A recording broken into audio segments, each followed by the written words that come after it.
Greetings everyone, I'm Record the Second, and welcome back to the Aether Beta Data Pack Showcase. Now, it's been a while since I made the last video, which was showcasing the special map that we made for the winners of the Quest for Rubies, the event we did for Aether. And it's been a lot of time, so I've changed a lot of things about Aether. Most importantly, I was working on more mobs, which is why I didn't touch Aether too much. I was doing stuff with food, and that was pretty much it for that time being. And I'm back to it finally after finishing the latest More Mobs release, which you haven't seen. If you haven't seen it, you should check it out because it's a really cool data pack. We made a Nether update, which now adds a lot of mobs to the Nether. It's pretty cool. So, with that out of the way, let's finally get into the changes. So first I want to talk about all the block loot table changes, which was the first video of the showcases, and now I've changed this mechanic a bit, enough to make a video about it again. But I also want to talk about the food system, which a lot of stuff is new now because that's what I've been working on last year, all the food. I want to talk about Zephyrs because they're going to have a big redesign. They already have a redesign in terms of gameplay, but I'm not entirely sure that's the last thing I'm going to do with them. I might change their behavior again. I'll go into experiment and see what I can do. But for the time being, after Zephyrs, we're also going to look at the biome prototypes that I've been making. I am working on the custom biomes, but it's very complicated, and I'm also waiting for 1.17 to introduce cave biomes, and I'm going to see how that even works. And hopefully we'll be able to make layered Aether terrain. Imagine this terrain, but if we had a cave section and a layer underneath, and we can have a raised height, and the world limit could be changed for the Aether as well, which is one of the recent changes to World Gen in 1.17 snapshots. So we might have cave biomes in Aether, which I would love to have that, and maybe even 3 layers of the Aether world: the surface biomes, the cave biomes, and the third biome, which will be independent from the surface and second layer. So second layer will be caves that's similar to the surface, and the third layer will be caves that are just independent. So that's what I want to have in terms of biomes. But again, I don't know how that works right now. I'm just prototyping some biomes, throwing out ideas, and we're going to get to that later. Let's first get into all the blocks. Now, the ones I want to show you are the ores, including stone. So those are the ones that had some big changes. The other ones are pretty much the same as they were. Let's get into survival, and I'm going to explain the rules. First, Silk Touch will always give you the block, no matter what. Only if you have a tool that's able to break the block. For example, Stone for Zanite and Zanite for these 3. If you have a lower tier tool, you're not going to get anything. But if you have Silk Touch on Zanite, or Stone for this case, or better, you're going to get the block always. And that works for pretty much everything. And for pickaxes without Silk Touch, there are different rules. So let's go over the wooden pickaxe. As you can see, it drops pebbles. A couple pebbles. Stone will give you stone blocks, which is more than pebbles. Zanite will give you smooth stone, and Zanite is the optimal tool for mining stone. Which means, if you upgrade your pickaxe, you're not going to get anything extra. So that's the evolution for stone. It doesn't give you too much, but there's a good reason to upgrade, because you don't have to smelt it into smooth stone to get smooth stone if you mine it with a Zanite pickaxe. And it's also interchangeable with regular stone in terms of crafting, so you're not going to lose out on the uses, while you're going to be gaining. That's the point of these mechanics, is to incentivize players actually upgrading their tools, because usually when I play Minecraft, I use stone stuff because stone axes are as powerful and stone pickaxes are just good enough to mine pretty much everything, and then I can sometimes use the iron pickaxe for something, and that's where it ends. Of course, before I get into enchanting and more advanced weapons, and I just upgrade, but essentially I just want it to be more like a requirement that you need to get better tiers. So that's it for stone. Now, I like the ores because they're very varied, and you'll see why. Right now, I'm only going to get orangeite from this ore, but with stone, I actually get pebbles as well. And I think you can guess what happens next. I get the full stone block, then I get smooth stone. And with netherite, I actually get, let us see, all of that plus some pebbles. There is no duping here, so it's a cool feature. You can have a lot of drops. The better your pickaxe is, the more drops you can get. Don't worry about that, that's fine. So now let's go to Zenyte. For Zenyte, you need a stone pickaxe or better. You get Zenyte, and it's the same thing. You get pebbles, then you get stone blocks, then you get smooth stone. And it's pretty predictable from here on out. I do want to show you, oh my god, I just did that. Well, I guess it's not that bad. Not that big of a deal. We'll see what I dropped. So, for gold, you need to get a Zenyte pickaxe. And you get gold chunks, actually, because it doesn't make sense for it to drop bars if you haven't smelted, right? But I don't want this to be smeltable, so you just get gold chunks. And replace gold ingots with chunks. We're just going to delete that really quick. And I haven't renamed it, so that's why you see it's saying iron ingot. So you can see I just get stone from netherite. So yeah, adding netherite in 1.16 intervened with my block loot table mechanic, but as you can see I was able to adapt perfectly fine. Same with Brosium here. Same deal, nothing new to show. One thing I want to show though is the bloodstone ore. If you don't get it with a Zenyte or better, you don't get anything. But you always get the ore, no matter what you have. Even if you don't have Silk Touch, you always get ore, which means that you need to get an ore smelter. Otherwise, you're not able to get bloodstone from this.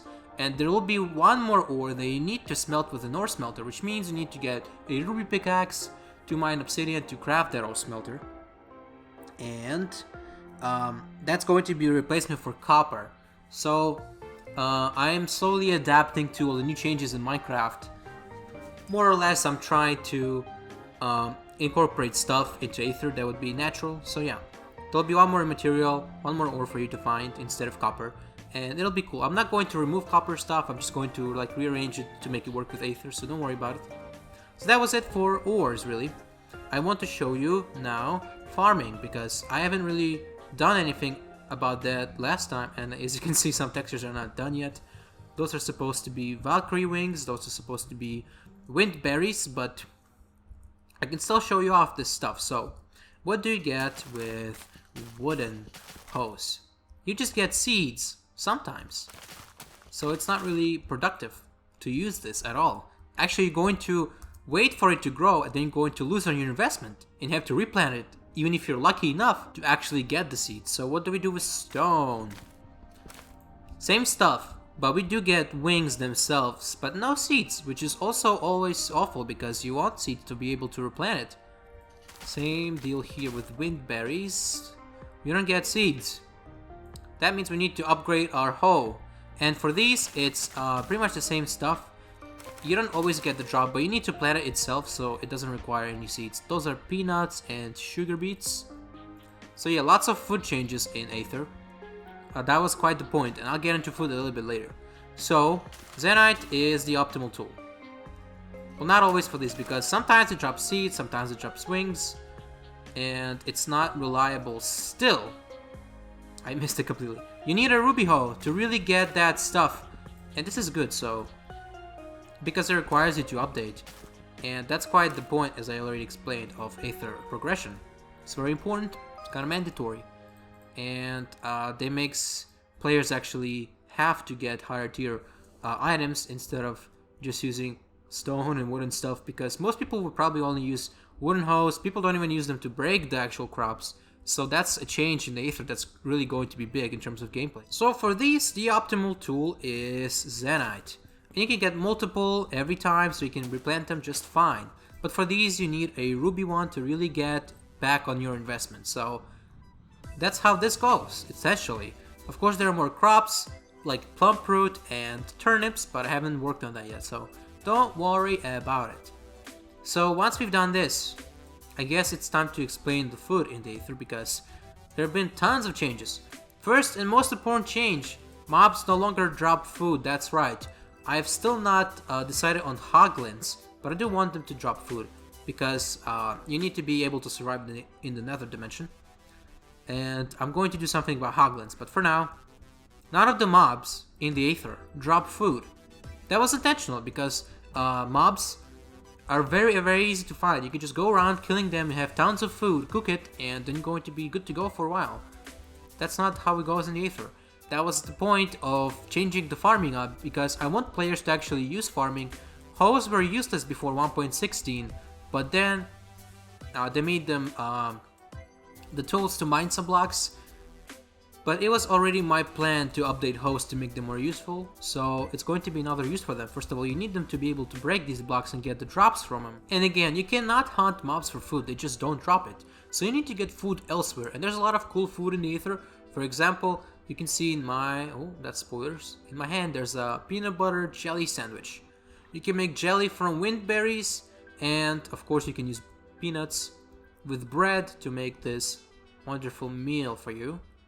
So let's get to the foodstuffs, and as you can see, some of this has not been changed yet, but it's of course going to be changed. And I'm going to leave fish just because you need to be able to fish for something.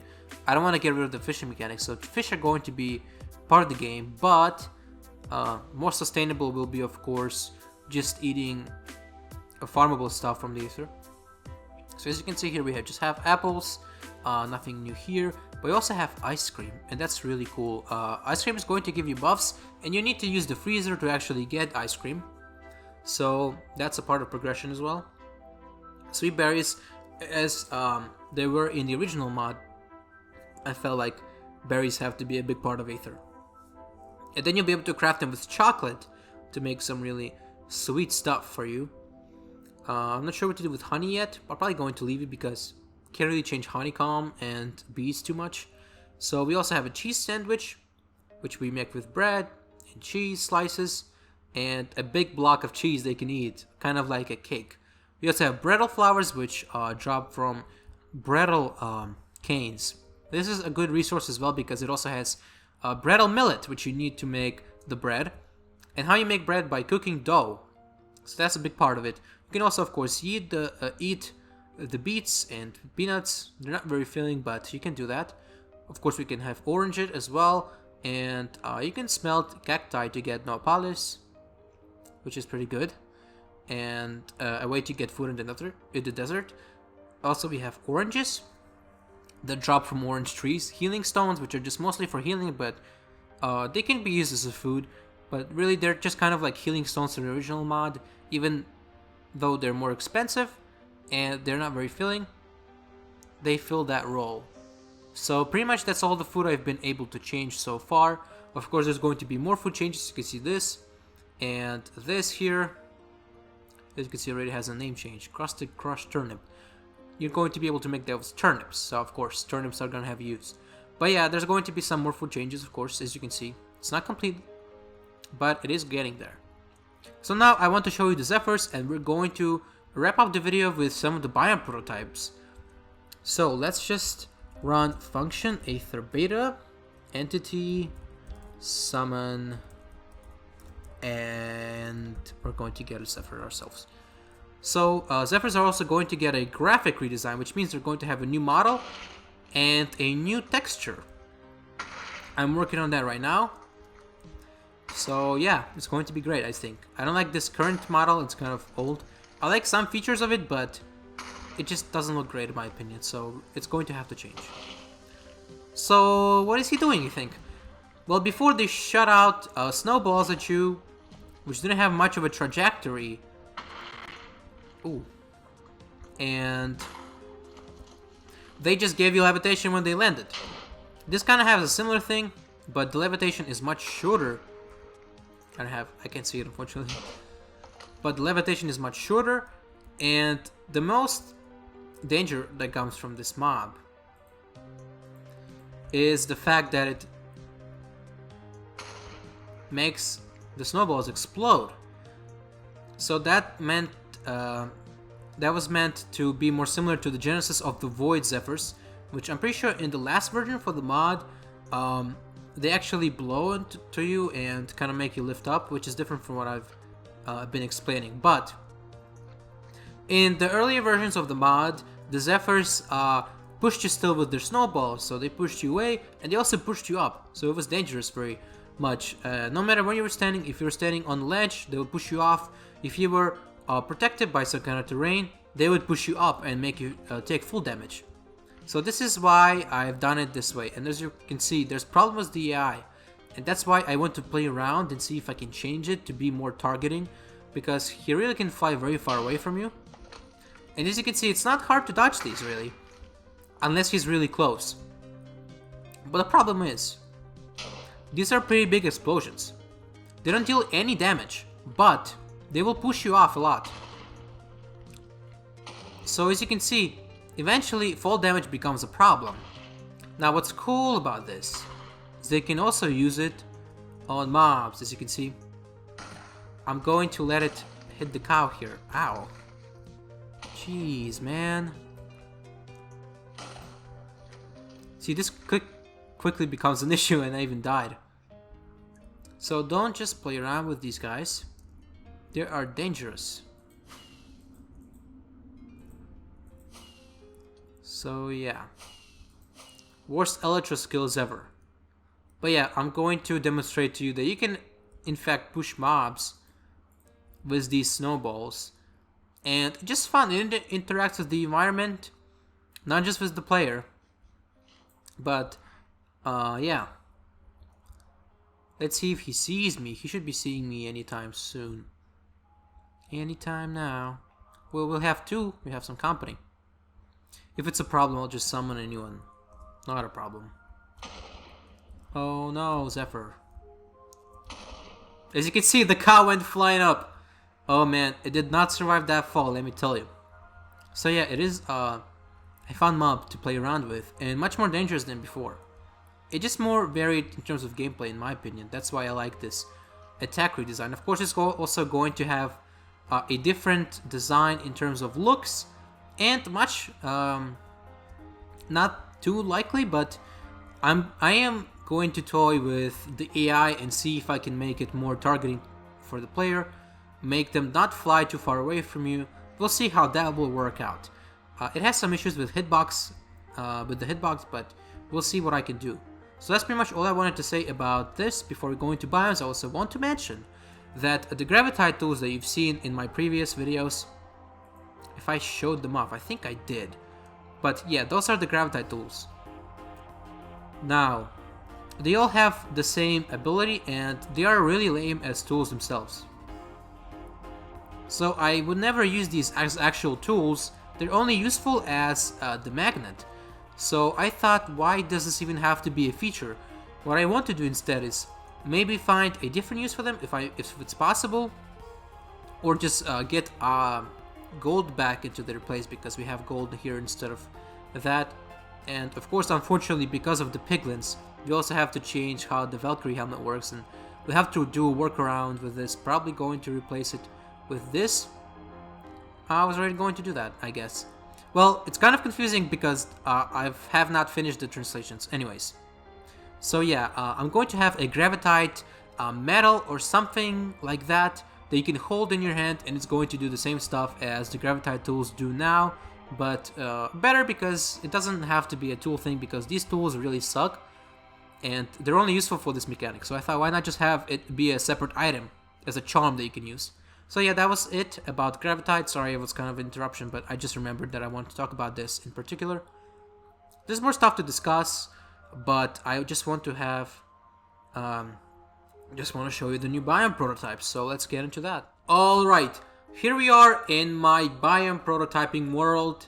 As you can see, same as the other worlds, but I have a chunk by chunk here of biome prototypes. Of course, these are flat. But they'll have different terrain. I'm hoping to make dunes for the desert and make these more like fields. So yeah, it'll be more varied than this. I just wanted to make a little showcase for these. Now this biome actually is going to be a little bit different because this is going to be a variant of existing biomes. This biome will have a variant like this. This biome and this biome, maybe even this biome. So without confusing it too much, it's going to be a variant biome, not its own biome. So forget about that. But for now, I want to show you this stuff here. This is the Ferrocite Desert. Now it's going to be very similar to the Vanilla Desert, but the big thing about it is that you're going to be able to find these fossils with bloodstone in them. As you remember, in the old alpha days, these just spawned in midair, in desert biomes as well, so you can just, you have to go down the water. They were floating above. But now, of course, with the new features, I am able to make these actually spawn properly. So I'm really looking forward to making this. And they're going to be covered in sand. Some of it's going to be so atmospheric and realistic. It's going to be super cool. You're going to have to go to the Ferrocite deserts to collect this stuff. And yes, I really need the Ferrocite. There is Ferrocite in the mod, and that is the block of the stone block. And they have a sand version. It's called Ferrocite Sand. So I changed it up to have this family of blocks be called Ferrocite. But this be called Ferrosand, and the sandstone being called Ferrostone. So I think that's a better way to name it, considering what I have here. And we also have irradiated versions of these. Of course, you can see there's a irradiated Ferrosite, Ferrosand, and Ferrostone. And together, it's all Ferrocite stuff. I hope that's not confusing, but regardless, I also want to have little skulls here and there in the desert, kind of atmospheric as well. Cacti, dead bushes, your standard fare, but there's also going to be an oasis biome, which will have some water and a tree and that kind of stuff. So I want to have a lot of variations for these biomes to make them really cool and special and make a very varied world. I'm sorry for pressing that. That was not on purpose. So yeah, that's it for this biome, really, for now at least. I'm still thinking about the wildlife. I want to introduce the mobs separately. So I want to have figs in the forests, sheep puffs in the fields, and scows in the forests, probably also. Maybe I'll put figs somewhere else. Basically, I just want for you to travel, to have to get different animals, which will of course give you different resources, and that's why you want to have to go on an adventure to find stuff in different biomes, and every biome will be very special. And hopefully the cave biomes will just be separate, so we can have ores distributed differently over there, so you don't have to worry about ores in different biomes on the surface. The cave biomes will be doing that instead. So yeah, let's get to the quick soil fields. Now, I'm not sure about clay. I'm probably going to move it to something else like the oasis biome and some ponds in other biomes. But yeah, that was just part of the color palette. So I wanted to have grays here, some greens, some blues, and it also matches well with, as you can see, the Crespedias match so well with the quick soil here. And a little bit of quickstone. I don't want quickstone to be very abundant because it's like quick soil but better. I want players to either have to upgrade their shovels to get quickstone, or to craft quickstone from quick soil, which will just make players want to upgrade their tool to get quickstone. When you mine quick soil, you get quickstone instead if you have a better tier tool. So yeah, that's that. You can also see the Bridal cane grows here, and it's a very important item. You can use it to make dynamite, as you can see here. I also like this texture a lot. It's really great in my opinion. One of the best I've made at least. But yeah, that's pretty much TNT, as you could have guessed. And you can also use it to make a dart shooter here, which is something that was in the original mod. As you can see, it shoots darts. So yeah, I think I forgot to mention, but we do have darts now instead of arrows, and we have crossbows will also shoot darts. So yeah, not too important, but mostly aesthetic changes. They still function like bows and crossbows in the old vanilla, but they are A3, so yeah, that's the change for this. Let's go back to Apple Tree Plains. This is the biome that resembles the original Aether biome. All these custom tree shapes, I'm afraid, probably are not possible right now with the way that the world gen works, but I just designed these to be cool. Maybe there's a way to make these, I'm not sure honestly, but otherwise they're just going to look like different versions of the vanilla apple trees. Should I say oak trees? If you're familiar with those, you know what I'm talking about. So yeah, Plumproot doesn't have a texture yet, so berries, as you remember in the original Aether, were also growing all over around, so it's going to be pretty much like the regular plains biome, but with some flavor, some A3 flavor to it. I'm not sure about flowers, I'm still working on that. Flowers, if you remember, were adapted to existing biomes, but now I can make my own biomes. So I'll just going to see what I can do with flowers in the new biomes. But the last biome prototype I have here is the Edisbury Forest. Hopefully we can make fallen trees, that would be super cool. But I don't know how that works, honestly. Might not be possible. World Gen is really tricky right now, it doesn't give you a lot of options. Mostly just being able to use vanilla options, but I'm going to look into it, of course. Turnips all around in this forest, so you can find turnips. By the way, I should show you, you can carve out faces, and as you can see, these are placement basically for pumpkins. And if you don't know, jack-o'-lanterns used to be made with turnips back in the old days. So that's why I use this block, and of course you can use it for different blocks. So yeah, that's pretty much it for the forest. Looks super cool. Probably going to have lots of mushrooms and foliage and flowers here. But it's pretty much going to be the forest of Aether. And there's also going to be a Tropics biome, a geyser biome that was actually an idea by a fan, which is super cool. I really want to make that kind of biome if I can. But yeah, that was a fan idea, by the way, not mine. And there's going to be a dried river biome. It's going to be so much stuff. This is just the basic prototypes as I'm starting off seeing how these are going to be more or less. Of course, these are going to be all expanded on, changed up, and really improved. But yeah, that's it for this world. I do want to show you one last thing that a Velvax Raptor put together for me. So I'm going to leave his channel here in the cards or in the end cards and description, of course, for you to check out, because he does really cool Minecraft stuff and he's helping me with World Gen right now, so he's super cool for doing that. And I'm also going to leave links for Sir Pumpkinstein, which helped me arrange our messaging with Velvax Raptor. So yeah, I'm also going to leave him because he's making also cool stuff. He has his own dimension in 1.16 with all custom biomes, and it's super cool. So yeah, check them out. They're really cool. They're helping me out with the Aether. So if you like my project, you should really pay them a visit. But yeah, we're going to go into the Velvax Raptor world, and I'm going to show you more or less how these might look like. So here we are in this custom dimension world that he made for me out of the prototypes for my biomes. We can see here there are lots of fossils. There'll be much less of them because they're kind of everywhere right now in the desert.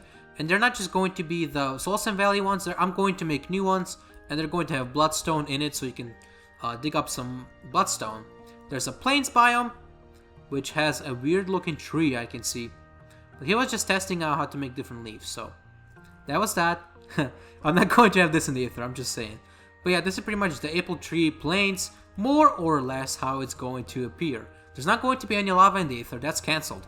So just letting you know that now. There's mountainous biome, which I'm not sure how I'm going to tackle mountains.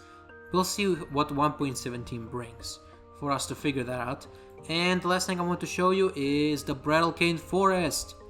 This is really cool because he actually made the grass have this yellow tint to it. It looks awesome. But yeah, I'm not sure how grass is going to be in this biome. I might actually make it like this as well, so it keeps the yellow color palette. But as you can see, there are other colors in this biome, of course. We can have these Bridal canes. They're kind of dark green, they have some blues. So I'm going to work on color palettes to make sure that the colors are all mixed together. So we're going to have not too many colors in the same biome. We're going to have a couple colors for each biome, and they're going to be consistent with the blocks that are in the biome, be consistent to the color palette basically. Because the problem with the old Aether was that it was too colorful, it was too much in terms of colors, because I have all these different stone types, which I don't want to remove, but I'm just going to make them work in a way that will make the biomes look natural and have a nice palette instead of making it all over the place like it was before. So yeah, here's some flowers, and of course you can have quick soil here, probably not the turnips, probably not in this biome, but we have quick soil here, grass, and the Bridal cane, which will be much less quantities than this. This is way too much in my opinion. But yeah, this is just the test that he threw together pretty quick. But yeah, it's pretty good. It gives you some of an idea of what this Aether prototype biomes are going to be like. The ones that I showed you. But of course, as I said, there's going to be way more biomes than this. And biome variations and all kinds of cool stuff. So yeah, it's been a long episode. Thanks for you guys. Thanks for watching. Thanks for being patient on this project, because it's been a very long time since I worked on this. And people were asking me, is Aether dead? Is it going to die? Answer is no. I'm not canceling any of my projects. Not yet. Unless I announce that it's cancelled, it's not cancelled. Do not consider it such. The way I work is I have a lot of inspiration for some things and some passion and some motivation to work on them. And the other things kind of take, I kind of put them on a shelf for a later time. And that's how I approach all my projects pretty much.